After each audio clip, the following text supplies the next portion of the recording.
Você já parou para pensar por que é tão difícil dar o benefício da dúvida?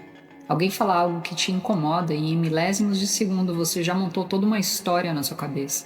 Já decidiu que a pessoa foi maldosa, já ensaiou a resposta, já se armou e muitas vezes estava tudo errado. Intenção positiva. Uma habilidade. Uma habilidade de que quando alguém te machuca, você não vai presumir automaticamente que foi de propósito. De onde vem isso? É só um conceito bonito da internet ou tem fundamento? O que eu vou te mostrar hoje é que esse princípio ele não nasceu só de um único lugar. Ele aparece na filosofia, ele aparece na psicologia, na neurociência, na comunicação, na liderança. São campos completamente diferentes, mas eles chegam sempre à mesma conclusão.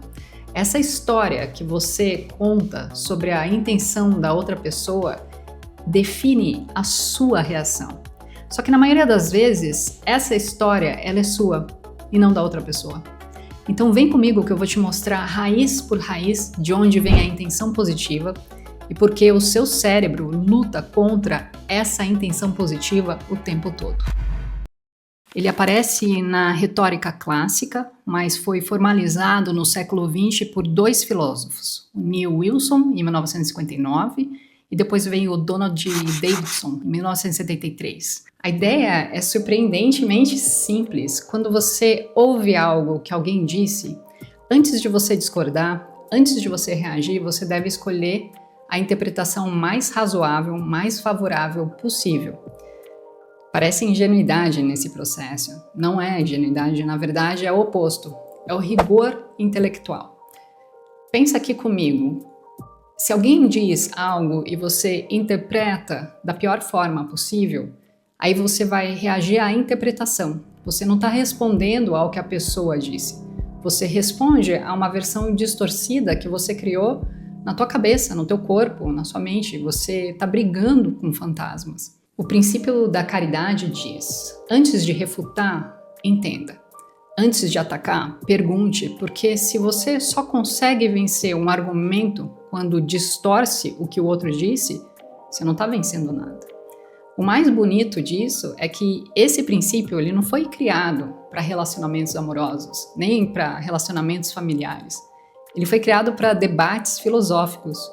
Mas só que olha como é interessante, como se aplica perfeitamente no nosso dia a dia. Quando o seu parceiro, a sua mãe, o seu pai, o seu amigo fala algo que te incomoda, a primeira coisa que você faz é interpretar. E essa interpretação pode ser generosa ou ela pode ser cruel. Então, o princípio da caridade, ela te convida a escolher a generosidade primeiro. Não por bondade, mas por inteligência. Então agora a gente vai para a psicologia, porque ela explica uma coisa muito crucial. Por que é difícil assumir a intenção positiva? Tem um fenômeno que é estudado desde os anos 50 pelo Fritz Eider e depois nomeado por Lee Ross em 1977. Esse fenômeno se chama erro fundamental de atribuição. E ele funciona assim: quando a outra pessoa faz algo que te incomoda, você atribui aquilo ao caráter dela. Você vai talvez dizer assim, ela é grossa, ela é insensível, ela é uma pessoa que não se importa comigo.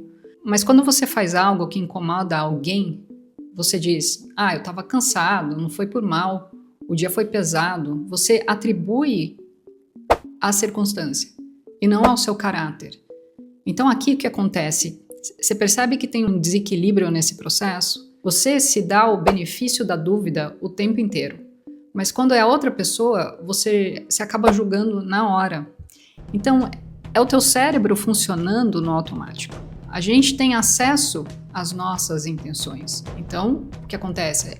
A gente sabe que não queria magoar. Só que a gente não tem acesso às intenções da outra pessoa. Então, o que a gente faz? A gente vai preencher esse vazio com suposições. E quase sempre essa suposição ela é negativa.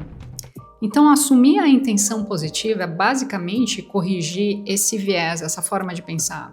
É dar ao outro o mesmo tratamento que você dá a si mesmo.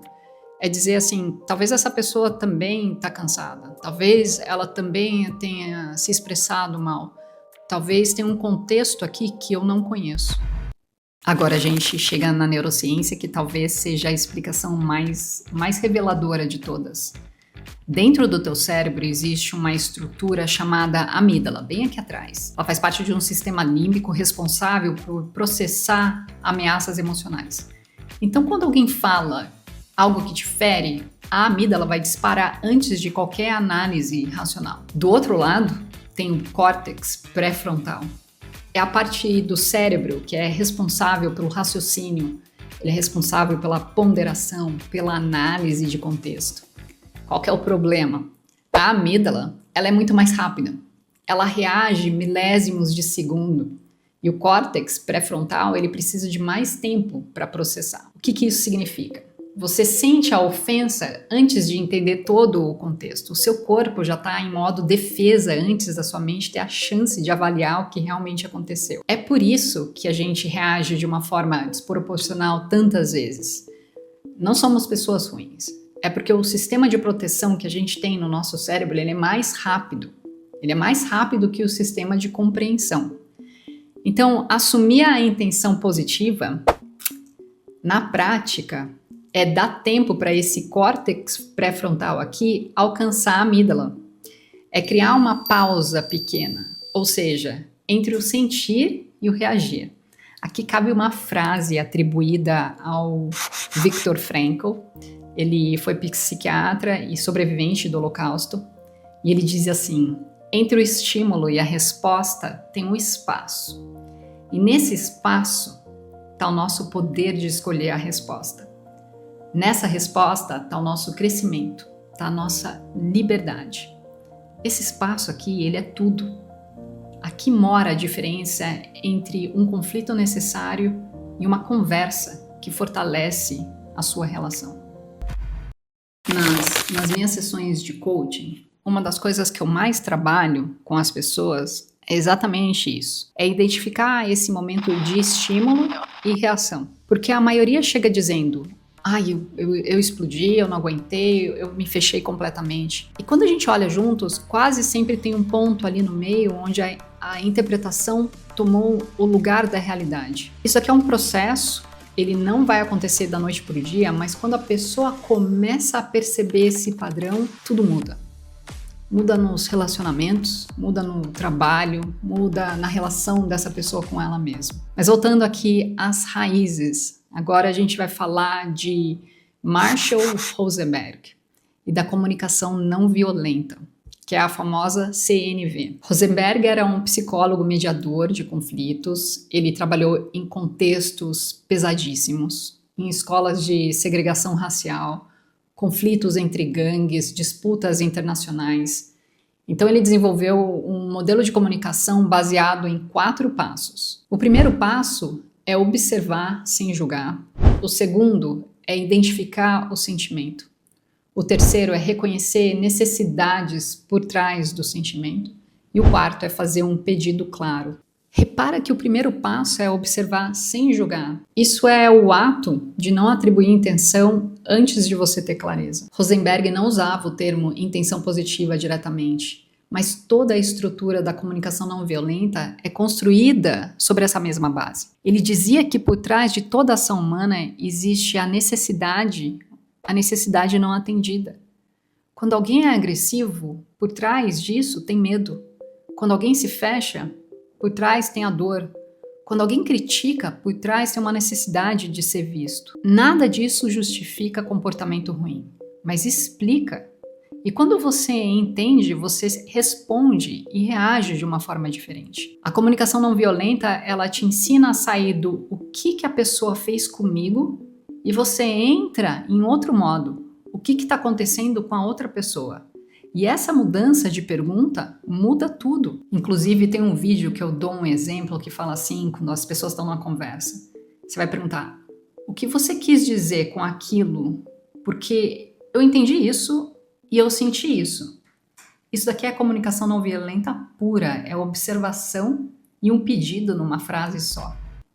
E por fim a gente sai da teoria e entra no mundo corporativo, porque foi ali que o conceito de intenção positiva ganhou visibilidade global. Indra Nooyi foi a CEO da PepsiCo de 2006 a 2018, uma das executivas mais poderosas do mundo, E em diversas entrevistas, ela conta que o melhor conselho que recebeu na vida veio do pai dela. Ele disse assim: sempre assuma uma intenção positiva. Ela conta que isso transformou a forma como ela liderava. Ela conta que quando um colega fazia algo que parecia sabotar o projeto, em vez dela assumir a má fé, ela perguntava. Quando ela recebia um e-mail que parecia agressivo, em vez dela responder no mesmo tom, ela buscava o contexto. Sabe qual foi o resultado disso? Menos conflitos, mais confiança, decisões melhores.